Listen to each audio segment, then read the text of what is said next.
الحمد لله نحمده ونستعينه ونستغفره ونؤمن به ونتوكل عليه ونعوذ بالله من شرور أنفسنا ومن سيئات أعمالنا من يهده الله فلا مضل له ومن يضلله فلا هادي له ونشهد أن لا إله إلا الله وحده لا شريك له ونشهد أن سيدنا ومولانا محمدا عبده ورسوله أما بعد فقد قال الله تبارك وتعالى أعوذ بالله من الشيطان الرجيم بسم الله الرحمن الرحيم إنما جزاء الذين يحاربون الله ورسوله ويسعون في الأرض فسادا أن يقتلوا أو يصلبوا أو تقطع أيديهم وأرجلهم من خلاف أو ينفوا من الأرض ذلك لهم خزي في الدنيا ولهم في الآخرة عذاب عظيم إلا الذين تابوا من قبل أن تقدروا عليهم فاعلموا أن الله غفور رحيم. میرے محترم دوستوں بھائیوں، اس سے پہلے گزشتہ ہفتہ یہ بات چل رہی تھی حابیل اور قابیل کا قصہ، اور اس میں یہ بات آپ کے سامنے آ گئی تھی کہ دنیا میں سب سے زیادہ جو بڑا کرائم وہ ہے کسی کو قتل کرنا، انسان کو قتل کرنا یہ بہت بڑا گناہ ہے اور یہ بہت بڑی کرائم ہے. اور پھر اللہ نے ایک آیت میں فرمایا اسی وجہ سے ہم نے اہل کتابوں کے لیے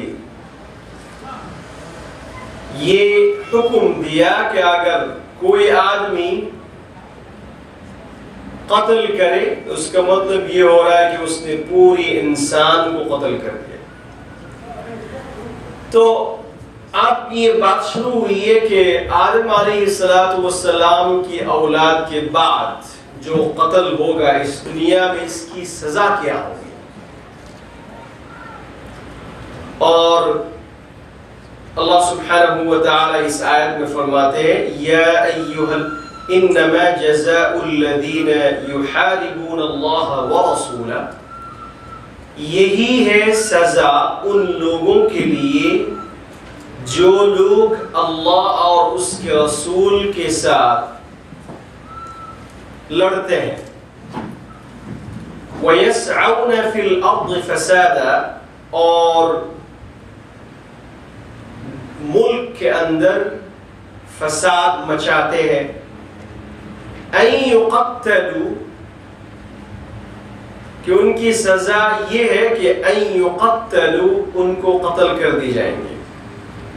او یصلبوا، یا ان کو سولی میں چڑھائے جائیں گے. او تقطع ایدیہم، یا ان کے ہاتھ، ایدیہم و ارجلہم، ہاتھ اور پیر کو ڈیفرنٹ جانب سے کاٹ دیے جائیں گے. من خلاف او ينفوا من الارض، یا ان کو زمین سے نکال دیے جائیں گے. ذَلِكَ لَهُمْ خِزْيٌ فِي الدُّنْيَا وَالْآخِرَةِ، اور یہی ہے ان کے لیے دنیا کی سزا اور دنیا کی جو ہے ذلتی، وَلَهُمْ فِي الْآخِرَةِ عَذَابٌ عَظِيمٌ، اور آخرت میں تو ان کے لیے بڑا عذاب ہے۔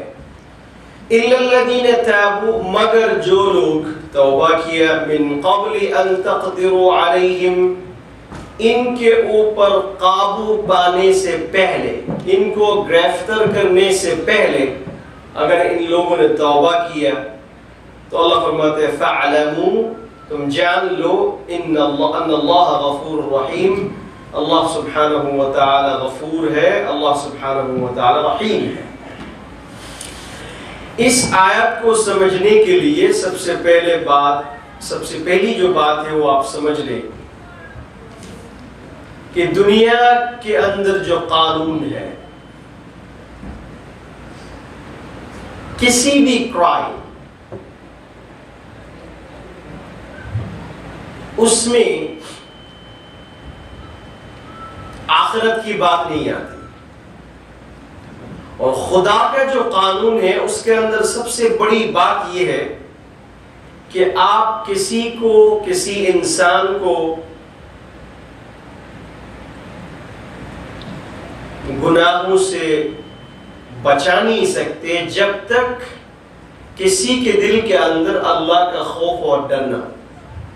اس لیے آپ دیکھیں گے دنیا میں آج کل جو قانون ہے، اتنے قانون ہونے کے باوجود چونکہ انسان کے دل کے اندر اللہ اور اللہ کے رسول کی محبت، اللہ کا خوف دل کے اندر نہیں ہے، جس کی وجہ سے ہزاروں قانون ہونے کے باوجود دنیا آج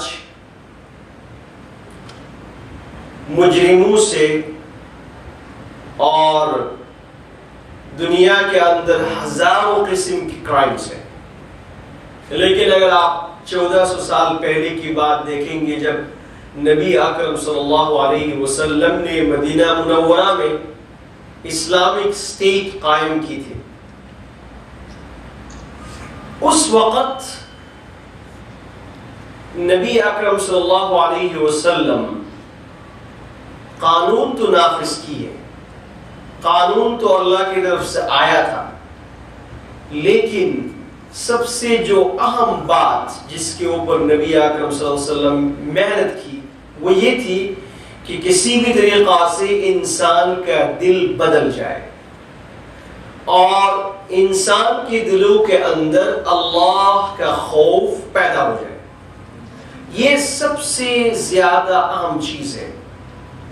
اگر انسان کے اندر یہ چیز آ گئی تو اس کے لیے پولیس کی ضرورت نہیں ہے، اس کے لیے سیکیورٹی گارڈ کی ضرورت نہیں ہے، اس کو بتانے کی ضرورت نہیں ہے کہ بھئی یہ کام اچھا نہیں ہے، یہ کام اچھا ہے، کیونکہ اس کو معلوم ہے کہ اللہ کے دربار میں جا کر، اللہ کی کورٹ میں جا کر اس کو حاضری دینا ہے اور اس کا جواب دینا ہے۔ اس لیے یہ سزا جو جس کا بیان آج کی آیت میں ہے، اس کے بعد دوسری آیت آ رہی ہے، اس میں اللہ فرماتے ہیں یا ایھا الذین آمنوا اتقوا اللہ، اے ایمان والو تم اللہ سے ڈرو، وابتغوا الیہ الوسیلہ، اور تم اللہ کی اطاعت کرو۔ کہ یہ چیز اگر آ گئی تو پھر قانون کو ماننا، قانون پر عمل کرنا، اللہ کے حکم پر عمل کرنا سب آسان ہے۔ اس لیے دنیا میں آپ کو میں پہلے بھی یہ بات بتایا تھا کہ اسلامی قانون جاری کرنے کے لیے دنیا کے اندر اور اسلامی قانون کو اسٹیبلش کرنے کے لیے سب سے پہلی جو بات وہ یہ ہے کہ انسان کے دل کے اندر خدا کا خوف آ جائے اور انسان کے دل کے اندر اللہ کی بات کی اہمیت آ جائے، تو پھر وہ انسان جو ہے اللہ کا قانون ماننے کو تیار ہو جائے گا۔ ادروائز کوئی بھی انسان قانون ماننے کو تیار نہیں ہے۔ تو اس لیے اللہ فرماتے ہیں انما جزاء الذین یحاربون اللہ ورسولہ۔ اس آیت کو سمجھنے کے لیے سب سے پہلے آپ کچھ اصطلاحات، کچھ ٹرمز آپ سمجھ لیں تو پھر آپ کے لیے آسان ہوگا۔ نمبر 1 یہ ہے کہ ایک ورڈ ہے شریعت کے اندر، اس کو کہتے ہیں تعزیر، تعزیرات۔ آپ کو معلوم ہے ہماری زبان میں بھی، اردو میں بھی کہتے ہیں تعزیرات کا مطلب یہ ہوتا ہے پنشمنٹ۔ اور ایک ورڈ شریعت کے اندر ہے، اس کا نام ہے حدود، اس کا معنی بھی پنشمنٹ ہے۔ اور ایک معنی ہوتا ہے قصاص، یہ بھی اگر آپ لیں گے تو اس کا مطلب بدلہ یا جو بھی ہو، پنشمنٹ بھی ایک پنشمنٹ ہے۔ تو اسلامی شریعت کے اندر مختلف کرائم کے لیے مختلف سزا ہے اور اس کا الگ الگ نام ہے، لیکن اگر آپ دنیاوی جو قانون ہے اس میں جائیں گے تو ایک ہی نام ہے، تعزیرات ہے، پنشمنٹ ہے، ٹھیک ہے۔ لیکن اسلامی قانون کے اندر جو سزا ہے اس کا نام الگ الگ ہے۔ اچھا، تعزیر کہتے ہیں ایسی پنشمنٹ جس کا ذکر قرآن اور حدیث میں نہیں ہے۔ قرآن اور حدیث میں جس کے بارے میں، جس کرائم کے بارے میں کوئی قانون، کوئی سزا مذکور نہیں ہے، یہ ڈیپینڈ ہے جج کے اوپر، سچویشن کے اوپر، کہ جج یا حاکم وہ جیسا سمجھتا ہے وقت کے اعتبار سے، کرائم کے اعتبار سے، وہ خود اس قانون یعنی کہ اس سزا کو مقرر کریں گے۔ اس کو کہتے ہیں تعزیرات۔ اور ایک سزا ہے اسلام کے اندر، شریعت کے اندر، جس کو کہتے ہیں حدود۔ حدود کا مطلب یہ ہوتا ہے کہ یہ قانون اور یہ جو سزا ہے، اس کرائم کی سزا قرآن الکریم کے اندر موجود ہے۔ قرآن الکریم نے اس کو صاف بتا دیا کہ اس کرائم کی سزا یہ ہے، اور یہ جو جرم ہے، کرائم ہے، اس کا تعلق صرف بندوں کے ساتھ میں نہیں ہے، اللہ کے ساتھ بھی ہے۔ جب آدمی یہ کرائم کرتا ہے، اس کا مطلب یہ ہے کہ یہ ایسی ایک کرائم کر رہا ہے جو اللہ کی نظر میں بھی، اللہ کی کورٹ میں بھی یہ کرائم ہے، ٹھیک ہے۔ اس کو کہتے ہیں حدود۔ اس سزا کا نام ہے حدود ہے۔ اس قسم کی کرائم قرآن الکریم میں جو موجود ہے وہ 5 ہے۔ نمبر 1 زنا، ایک کرائم ہے۔ اب اس کرائم کی سزا قرآن کریم کے اندر موجود ہے کہ اس کی سزا کیا ہوگی۔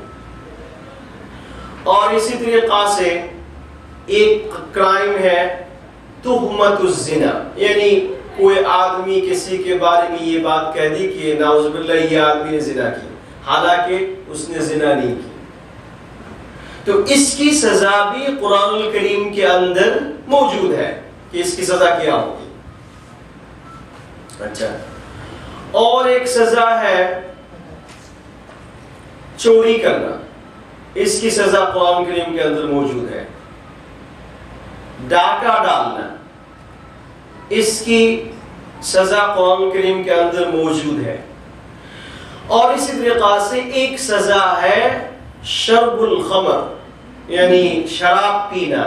کوئی آدمی اگر شراب پیے تو اس کی سزا بھی قرآن کریم کے اندر موجود ہے۔ تو یہ 5 کرائمز جس کی سزا قرآن کریم کے اندر موجود ہے، اور اس کرائم کے بارے میں کسی انسان کا یہ حق نہیں ہے کہ اس کو چینج کرے۔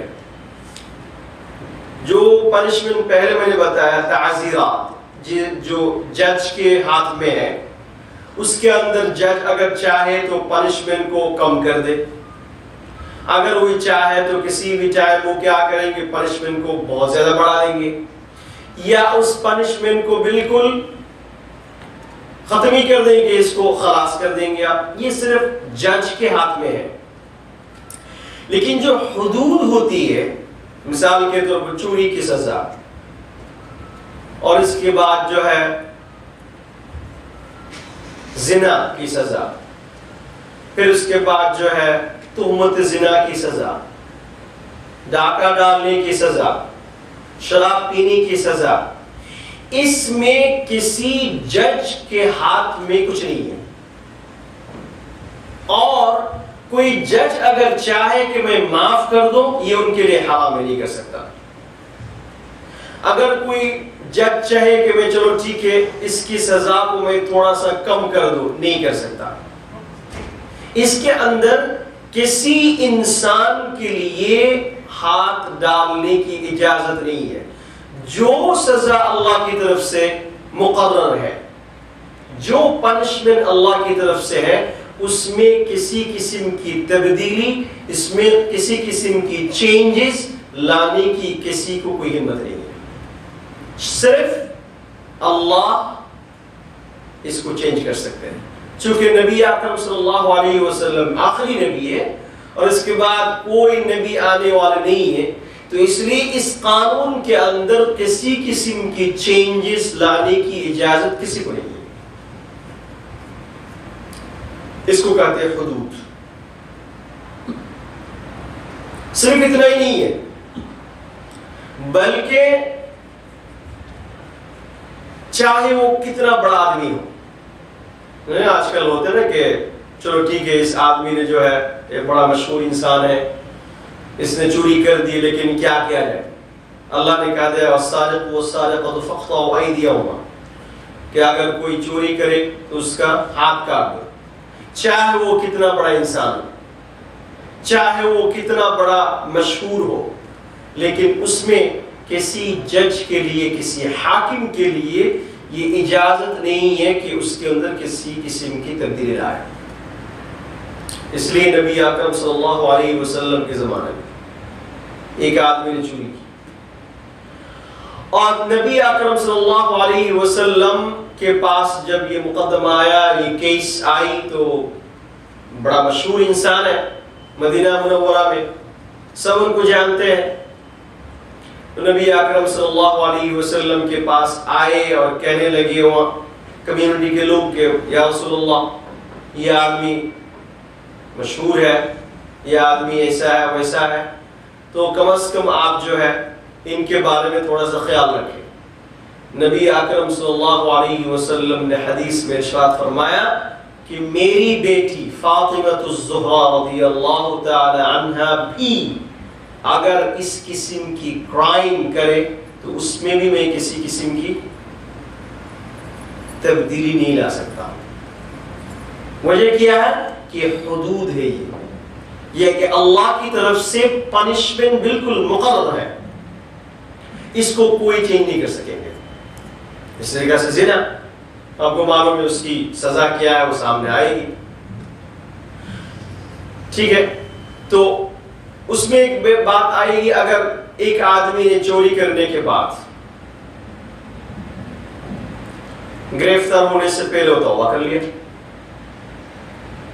اللہ کہتے ہیں نہیں، اگر وہ توبہ بھی کرے، اگر وہ توبہ بھی کرے، چاہے وہ گرفتار ہونے سے پہلے، چاہے وہ گرفتار ہونے کے بعد، کسی بھی ٹائم میں اگر پتہ ہو جائے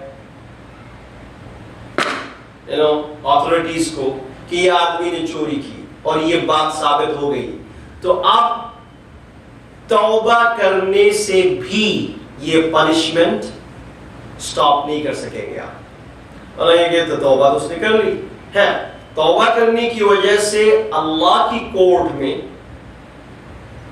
اس کی سزا نہیں ہوگی، اللہ تعالیٰ اس کو معاف فرما دیں گے، اللہ تعالیٰ ان کو معاف فرما کے جنت کے، اگر ان کے پاس اعمال ہے، اچھا کام کیا ہے تو اعمال کے بدلے میں جنت میں جائیں گے۔ لیکن دنیا کی سزا کے اندر، دنیا کی کورٹ میں اس کی سزا ہوگی. اس میں بہت سخت ہے اسلام اس سلسلے میں، کیونکہ یہ بہت بڑی کرائم ہے. اللہ سبحانہ و تعالی چاہتے نہیں ہیں. اچھا، اور دوسری بات یہ ہے کہ اگر جیسے میں آپ سے عرض کی ہے کہ اگر کوئی جج چاہے کہ چلو ٹھیک ہے اس نے توبہ کی، اس کو معاف کر دیتے ہیں، نہیں کر سکتا. وجہ کیا ہے کہ اس کی حدود ہے، یہ اللہ کی طرف سے مقرر ہے. اسی طرح سے زنا کی سزا ہے. اچھا، اور ایک بات آپ بھی یہ سمجھ لیں، حدود کے اندر جو پنشمنٹ اللہ کی طرف سے مقرر ہے قرآن اور حدیث کے اندر، قرآن کے اندر جو موجود ہے، اس قانون کے بارے میں یہ بات بھی آپ سمجھ لیں، یہ قانون بہت سخت ہے. زنا کی سزا بہت سخت ہے کہ اس کو سنگسار کر دو، لیکن اس کے لیے بہت ساری کنڈیشنز ہیں، کیونکہ اللہ سبحانہ و تعالی، اللہ کے نزدیک انسان کی بڑی اہمیت ہے. انسان اشرف المخلوقات ہے، اللہ کو بہت زیادہ پسند ہے اس مخلوق. تو اس لیے اللہ سبحانہ و تعالی چاہتے نہیں کہ کوئی بھی انسان کی جان ختم ہو جائے اس دنیا کے اندر کسی پنشمنٹ کی وجہ سے. لیکن چونکہ دنیا کے اندر عدل اور انصاف، دنیا کے اندر امن اسٹیبلش کرنا ہے، تو جس کی وجہ سے اللہ نے اتنا بڑا سخت قانون بنایا، دیا ہمیں. لیکن اس کے لیے بہت ساری کنڈیشنز ہیں. مثال کے طور پر زنا کے لیے جو پنشمنٹ ہے، اس کے لیے ضروری یہ ہے کہ 4 آدمی اس آدمی کو یا اس عورت کو دیکھے وہ زنا کر رہا ہے. اب یہ کوئی تھوڑا ہی ایزی بات ہے یہ کہ ایک آدمی زنا کر رہا ہے، کیسے پتہ چلے گا؟ زنا تو انسان سامنے نہیں کرتے، اندر ہی کرتے ہیں. لیکن جب پھر بھی کہا گیا کہ 4 آدمی اس کو دیکھیں کہ وہ زنا کر رہا ہے، اتنی بڑی کنڈیشن ہے. کیوں؟ کہ اللہ چاہتے نہیں کہ آدمی قتل ہو جائے.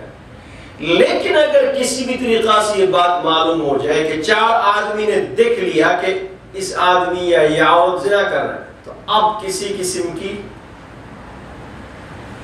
سزا کے اندر کسی قسم کی کمی نہیں آئے گی. کیوں؟ بہت بڑا کرائم ہے. اچھا، اب کہیں گے اگر کسی کے پاس ایک آدمی سوسائٹی کے اندر معلوم ہے کہ یہ آدمی یا عورت زنا کرتا ہے، لیکن یہ کوئی صورت نظر نہیں آ رہی کہ 4 آدمی ان کو دیکھیں، اس کا مطلب کہ اس کو چھٹی مل جائے گی ان کو؟ نو. چونکہ ایک کنڈیشن نہ ہونے کی وجہ سے اسلامی حدود اس کے اوپر قائم کر نہیں پایا. لیکن یہ جج کے ہاتھ میں ہے، اگر وہ چاہے تو وہ تعزیر کر سکتے ہیں. جو پنشمنٹ آپ کو بتایا میں نے پہلے، قتل تو سنگسار تو نہیں کر سکتے، لیکن جج یہ کام کر سکتے ہیں کہ وہ مناسب سمجھے تو اس کو کسی قسم کی پنشمنٹ ان کو دے، چاہے اس کو جیل میں ڈال دے، چاہے اس کو کسی قسم کی، اور جو جج جو سمجھتا ہے جو اس کے لیے بہتر ہے وہ اس قسم کی سزا دے سکتے ہیں. لیکن حدود جو حد ہے، جو سنگسار کرنا، قتل کر دینا، مار دینا، نو، جج نہیں کر سکتا، کیونکہ کنڈیشن مسنگ ہے. یہاں پہ کنڈیشن ضروری ہے. تو اس لیے علماء لکھتے ہیں کہ جو سزا مقرر ہے قرآن الکریم کے اندر، اس کے لیے ضروری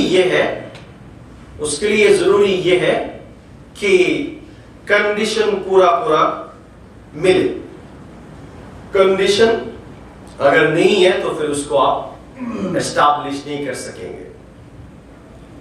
اچھا، ایک ہو گیا حدود، ایک ہوتا ہے تعزیر، اور ایک ہوتا ہے قصاص.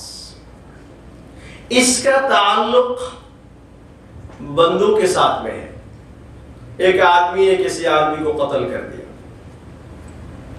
تو اب ہے یہ بہت بڑا کرائم ہے، لیکن اس کا تعلق زیادہ اللہ کے ساتھ میں نہیں ہے، بندوں کے ساتھ میں ہے، ٹھیک ہے؟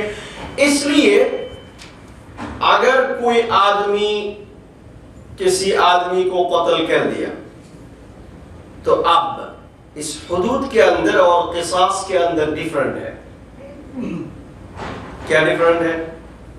چونکہ اس کا تعلق بندوں کے ساتھ میں ہے، تو اس لیے قاتل آدمی اگر مقتول سے معافی مانگے اور مقتول کی جو فیملی ہے ان لوگوں نے کہا چلو ٹھیک ہے ہم تمہیں معاف کر دیتے ہیں، یا تم ہمیں اتنے پیسے دے دو ہم تمہیں معاف کر دیں گے، تو اس وقت جو ہے جج ان کو قتل کرنے کا حکم نہیں دے سکتا، کیوں یہ قصاص ہے، اور قصاص کے اندر جو ہے بندوں کا تعلق ہوتا ہے.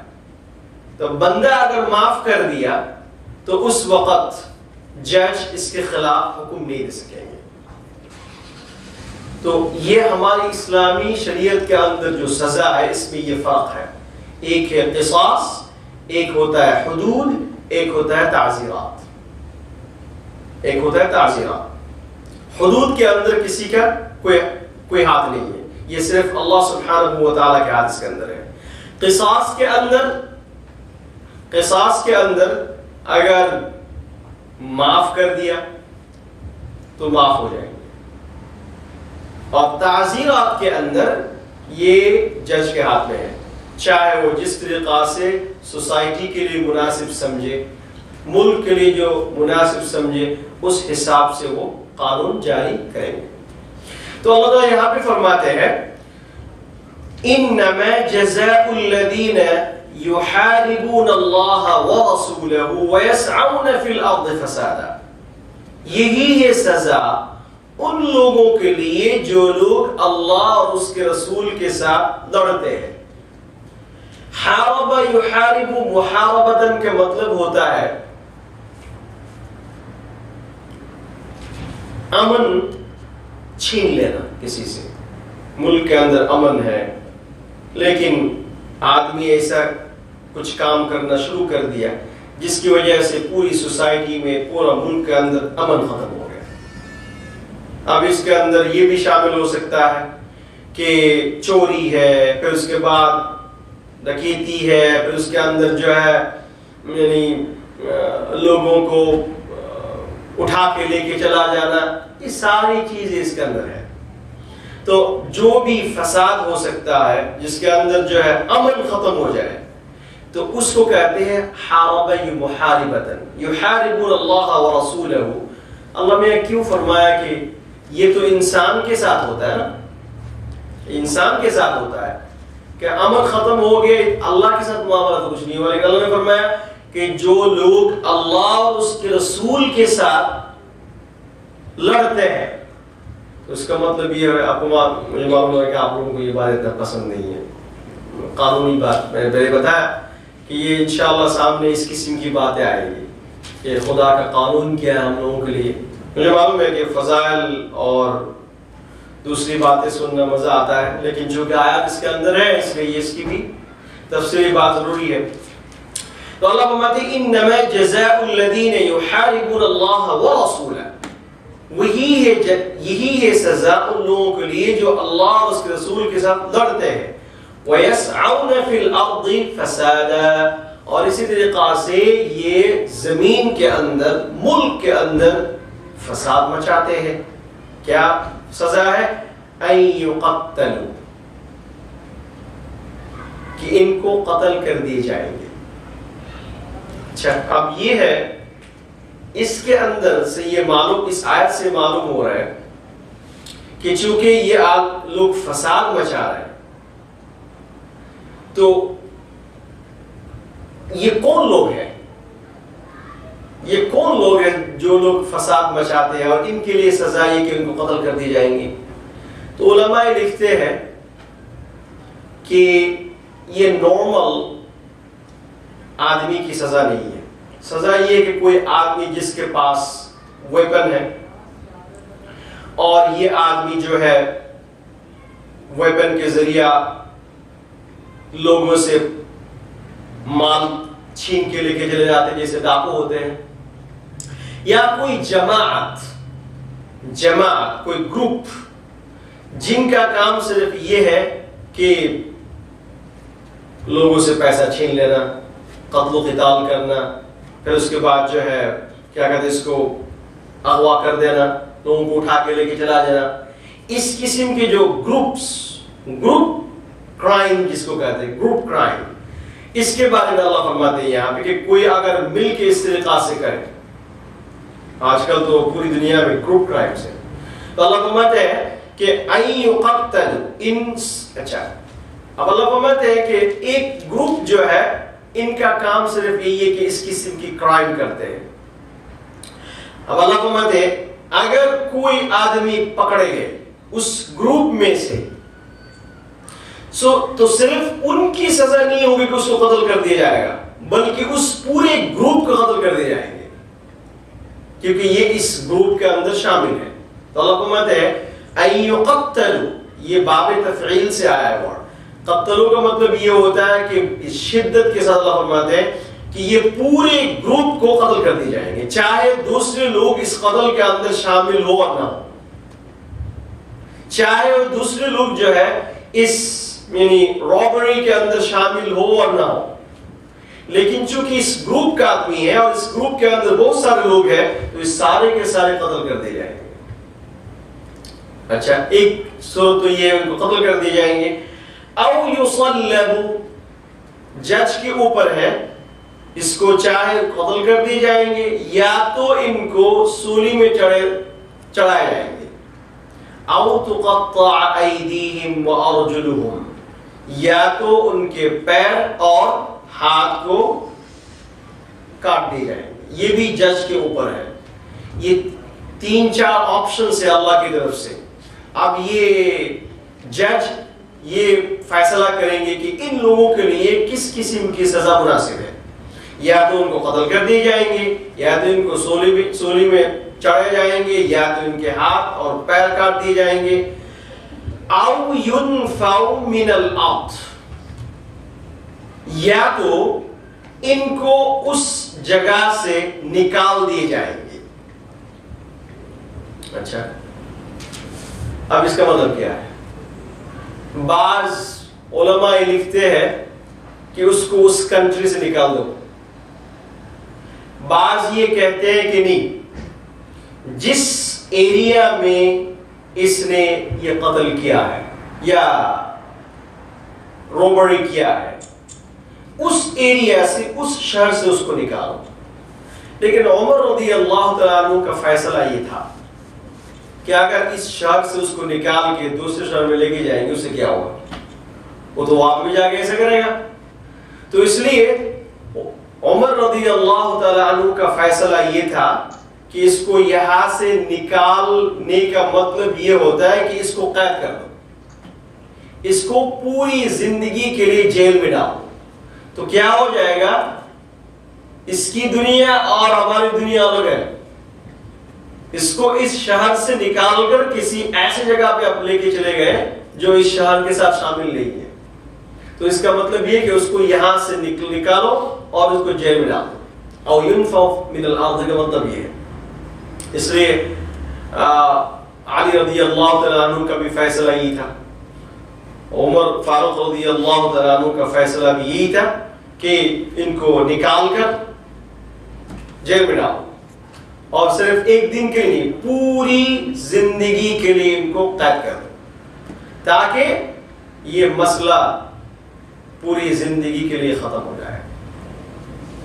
تو یہ جو اپیل کرنا اور بیل اور یہ ہے وہ ہے اسلامی قانون کے اندر جو ہے نا، اگر بات معلوم ہو گئی، اس میں بہت پھاک اور بہت کچھ ہوتا ہے. یہ جو لینگدی جو ہے پروسیس، اس کے اندر بہت لمبا ٹائم لے کے جھوٹ اور یہ ہزاروں قسم کی جو ہے موقع ملتا ہے لوگوں کو. اسلام کے اندر یہ نہیں ہے. معلوم ہو گئی بات، پتہ چل گیا اس نے کرائم کیا ہے، بس ختم. او ينفوا من الارض ذلك لهم خزي في الدنيا ولهم في الآخرة عذاب عظيم. اور یہ ہے سزا.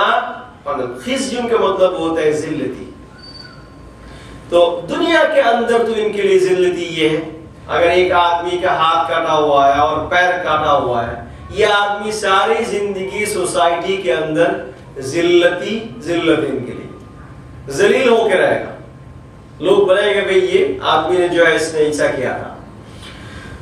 تو اسلامی قانون دیکھیں آپ، دیکھنے میں تو لگتا ہے کہ یہ کیا قانون ہے کہ انسان کا ہاتھ کاٹ دیا گیا اور پیر کاٹ دیا گیا، لیکن یہ آدمی جس کمیونٹی سے گھومے گا اور پھرے گا، جو آدمی اس کو دیکھے گا کہ بھئی اس آدمی کو سزا یہ ملا تھا اس چوری کی وجہ سے، اس کرائم کی وجہ سے، یہ آدمی پوری سوسائٹی کے لیے جو ہے ایک تعلیم اور ایک سبق لینے کا انسان بنے گا.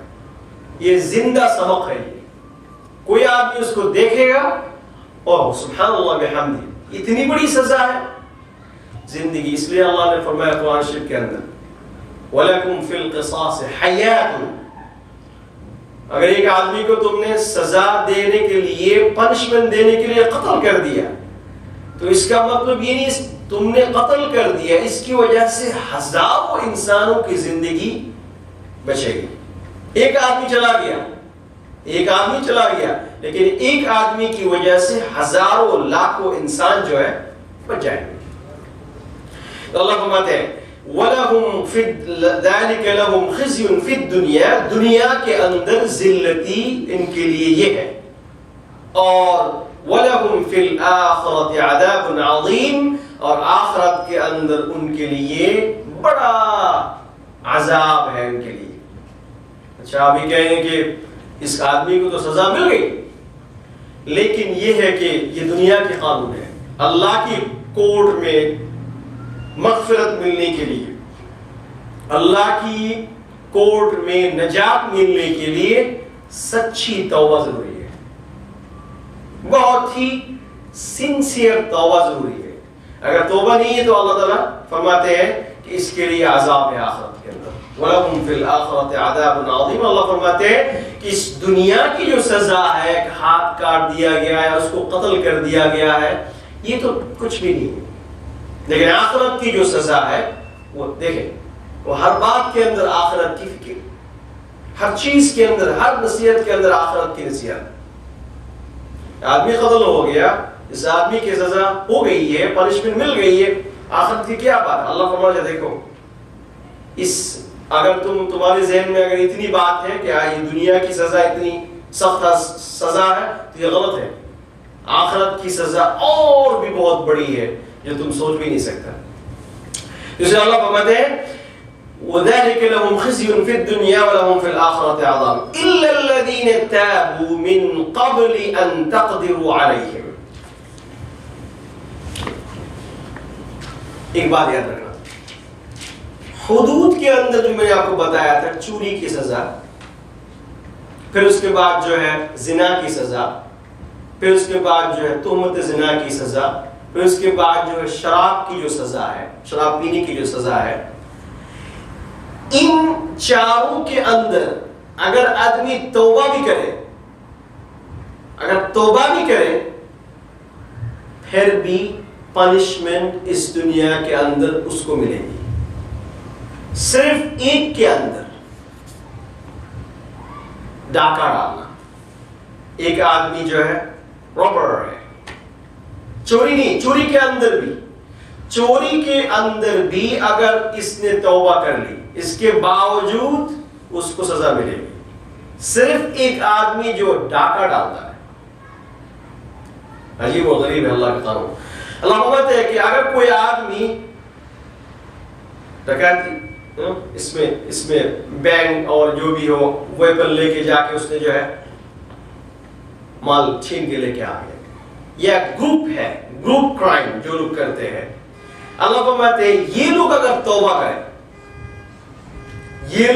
توبہ کریں اِلَّا الَّذِينَ تَابُوا مِن قَبْلِ أَن تَقْدِرُوا عَلَيْهِمْ، گرفتار کرنے سے پہلے، اریسٹ کرنے سے پہلے اگر یہ توبہ کر لے تو ان کے لیے سزا موقوف ہو جائے گی.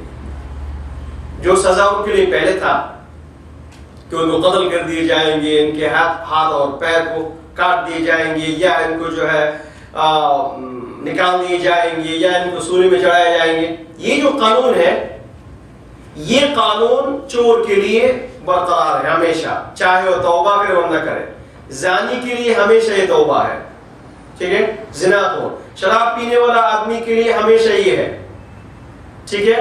لیکن صرف ایک جو لوگ گروپ کر کے کرائم کرتے ہیں، ان کے لیے کہا گیا ہے، ان کے لیے قانون یہ کہ اگر گرفتار ہونے سے پہلے یہ لوگ توبہ کر لیا تو پھر ان کو معاف کر دیے جائیں گے. ان کو معاف کرنے کا مطلب یہ نہیں صرف ایک دم معاف کر دیں گے. معاف کرنے کا مطلب یہ ہوتا ہے جو حدود ان کے اندر تھا وہ اب ختم ہو جائیں گے، اب جج کے اوپر ہے، اگر وہ چاہے تو یہ کس قسم کی دے دے. لیکن یہ ہے کہ ان کی توبہ جو ہے دنیا کی کورٹ کے اندر بھی قبول کی جائے گی. اچھا، اس کی حکمت کیا ہے؟ یہ تو بڑا ہے، چور سے بڑا ہے یہ. اس کی وجہ یہ ہے کہ جو گروپنگ کرائم جو ہوتی ہے اس کو بند کرنا ایزی نہیں ہے. ان کے لیے توبہ کا راستہ کھول دیا گیا ہے کہ تاکہ یہ صحیح راستہ میں آ جائے. کیونکہ جو گروپنگ کرائم ہے، آپ ایک کو ماریں گے دوسرا پیدا ہوگا، تیسرا پیدا ہوگا، چوتھا پیدا ہوگا. اس کو ختم کرنا بہت ایزی نہیں ہے. لیکن اگر ان کو تبلیغ کر کے، ان کو اگر آخرت کی فکر دلا کے، ان کی سزا کو موقوف کر کے اگر صحیح راستہ پہ لے کے آ جائیں گے تو پھر یہ ان کی ملک کے لیے سیف سائٹ ہے. تو اس لیے اللہ نے فرمایا کہ اِلَّا الَّذِينَ تَابُوا مِن قَبْلِ أَن تَقْدِرُوا عَلَيْهِمْ، اگر یہ گرفتار ہونے سے پہلے یا اریسٹ ہونے سے پہلے توبہ کرے تو معاف کر دو، کیونکہ ان کو معاف کرنے کی وجہ سے ایک بڑی سوسائٹی جو ہے اچھے ہو جائے گی. اچھا، اب اگر اریسٹ ہو گئے تو پھر اب نہیں، کیونکہ آپ کی جو توبہ ہوگی ہو سکتا ہے کہ اس نے سزا سے اپنے آپ کو بچانے کے لیے توبہ کر رہے ہیں، اور گرفتار ہونے سے پہلے اگر توبہ کرے اس کا مطلب یہ ہے کہ اس نے جو ہے سچی توبہ کی. اس قسم کے واقعات ہیں حدیث میں. نبی اکرم صلی اللہ علیہ وسلم کے انتقال کے بعد ایک آدمی تھا مدینہ منورہ میں، اس کا لاسٹ نیم تھا اسدی. تو یہ آدمی جو ہے مدینہ سے تھوڑی دور جا کے جو ہے گروپ کرائم شروع کر دیا. اپنے کچھ ساتھیوں کو اکٹھا کیا، اور جو بھی قافلہ وہاں سے گزرتے ہیں مال لوٹ کے چلے جاتے تھے. اور اس وقت جو حاکم تھے مروان ابن حکم، اس وقت مدینہ کے حاکم تھے. ابو ہریرہ رضی اللہ عنہ اس وقت موجود تھے دنیا میں، مدینہ منورہ میں. تو یہ اسدی جو ہے یہ کرائم کو ختم کرنے کے لیے مروان ابن حکم جب بڑی کوشش کی کہ اس کو کسی طریقہ سے بند کر دیا جائے، اس کو کسی طریقے سے سٹاپ کیا جائے. لیکن یہ آدمی تھا پوری مدینہ کے انسانوں کو جو بالکل فساد مچا کے اور پریشان کر دیے. کوئی آدمی وہاں سے گزر نہیں سکتا. یہ نبی علیہ السلام کے بعد مروان ابن حکم اس وقت گورنر تھے، اس وقت حاکم تھے. تو یہ آدمی جو ہے نا، ایک قافلہ ان کے سامنے سے گزر رہا تھا. تو اس آدمی نے قافلہ کے اندر ایک آدمی قرآن شریف کی ایک آیت تلاوت کر رہا تھا. قل یا عبادی الذین اسرفوا علی انفسهم لا تقنطوا من رحمت اللہ ان اللہ یغفر الذنوب جميعا. اے میرے بندے، یا عباد، اے میرے بندے، قل یا عبادی الذین اسرفوا، اے نبی آپ کہہ دیجئے لوگوں کو کہ اے میرے بندے، اللہ کہتے ہیں اسرفوا علی انفسهم، جو لوگ اپنی نفس پر ظلم کیا ہے، جو لوگ گناہ کیا ہے، لا تقنطوا من رحمت اللہ، اللہ کی رحمت سے کبھی مایوس نہیں ہونا. ان اللہ یغفر الذنوب جميعا، اللہ سبحانہ و تعالی سارے کے سارے گناہ معاف فرما دیں گے. تو یہ اسدی جب یہ آیت سنیے اس کو کلک کر دیا کہ میں نے تو اتنا گناہ کیا ہے اور میری وجہ سے مدینہ منورہ جیسی سٹی اور یہاں کے رہنے والے صحابہ کرام موجود ہے، خود ابو ہریرہ موجود ہے. تو اس نے کہا کہ بس میں اب نہیں کروں گا اس کا. اس نے جو ہے جا کے ابو ہریرہ سے ملی اور ابو ہریرہ کہتے ہیں ابو ہریرہ مجھے لے کے چلو، اور میں نے توبہ کی، میں زندگی میں اب نہیں کروں گا یہ کام. تو ابو ہریرہ رضی اللہ تعالی عنہ یہ اس آدمی کا ہاتھ پکڑا اور اس کو لے کے بالکل سیدھا مروان ابن حکم کے دربار میں حاضر ہوا. اور ابو ہریرہ نے فرمایا کہ مروان سنو، تم اس کو سزا نہیں دے سکتے، اس لیے کہ الا الذین تابوا من قبل ان تقدروا علیہم، کہ اللہ نے قرآن شریف میں فرمایا کہ جو لوگ توبہ کر لیا ایرسٹ ہونے سے پہلے اور تم نے کوشش کی لیکن اس کو تم ایرسٹ کر نہیں پایا اور میں لے کے آیا ہوں، تم آپ اس کو سزا نہیں دے سکتے. تو مروان ابن حکم بڑے خوش ہوئے، چلو مجھے سزا دینے کی ضرورت نہیں ہے، سب سے بڑی بات یہ ہے کہ یہ آدمی صحیح راستہ پہ آ گیا. تو اس کا مطلب کیا ہوا؟ مطلب یہ ہوا کہ اگر گروپ کرائم ہو اور کچھ لوگ گروپنگ کر کے کرائم کر رہا ہے اور یہ لوگ توبہ کی گرفتار ہونے سے پہلے، تو ان کی سزا موقوف ہو جائے.